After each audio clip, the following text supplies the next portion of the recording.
A pastor in North Carolina, New Bern, North Carolina, tells the story of a mission team from his church that went to the province of Leyte in the Philippines. And while in that province, they secured permission to go off the coast to an island off the coast of the Philippines called Tabango. On that island is a leper colony. And the pastor and his team went to have a worship service in that leper colony. The pastor said they were on a flatboard truck. That's where the team was.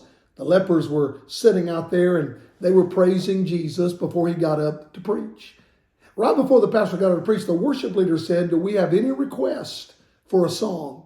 And the pastor said there was a woman who had not been looking at the platform. She had had her back turned. She was turned sideways. Her face was facing the other direction.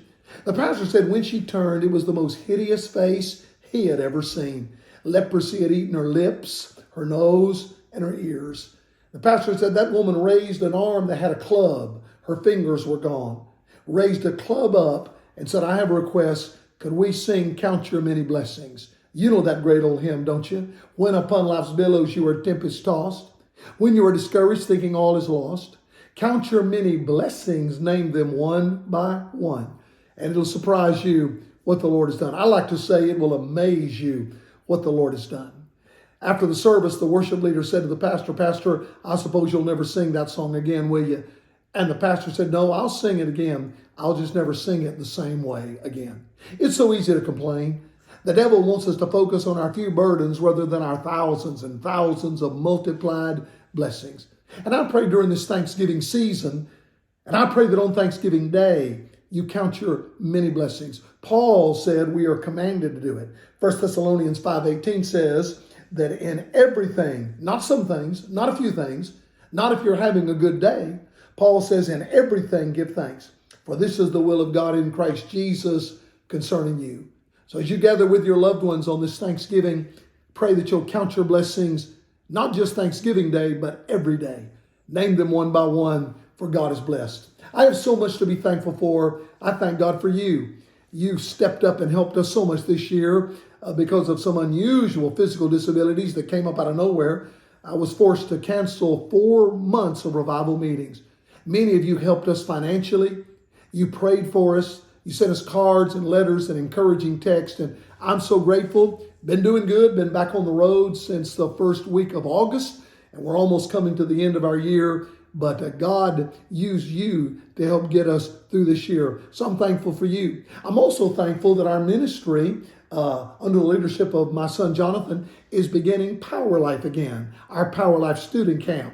We took 1 year off. Our finale, I thought, was a couple of years ago, and we took a year off, and then so many churches emailed and said to him, to Jonathan, we need to start Power Life again. We miss Power Life. And so he's the leader of Power Life. It's his. He's starting it again. It will be next July at Epworth by the Sea in St. Simon's Island, Georgia. I believe we received 400 registrations in one day or in a couple of days. It's full. It's going to be a great time next summer. I'm going to be preaching there once, but he's got a new team coming in and he'll be leading a new era of Power Life. And that's how you can help us. We did shut Power Life down, had no intention of starting it up again until God placed a burden on his heart. And so under his leadership, Power Life will start again. But if you'd like to help us and give toward Power Life, to help our funds get started again, just our Power Life student conference account, you can give to Rick Corum Ministries, designated for Power Life, and that's exactly where it will go to help us get our funds started again. Maybe some of you would like to give. You have a heart for students, want to reach out and help us, then you can give. Go on our website at Rick Corum Ministries and check the appropriate link to give, and then designate, be sure it's designated for Power Life Student Camp. But I love you. Hope you have a blessed Thanksgiving, and I want to tell you this, I'm thankful for you. Have a wonderful day in the Lord.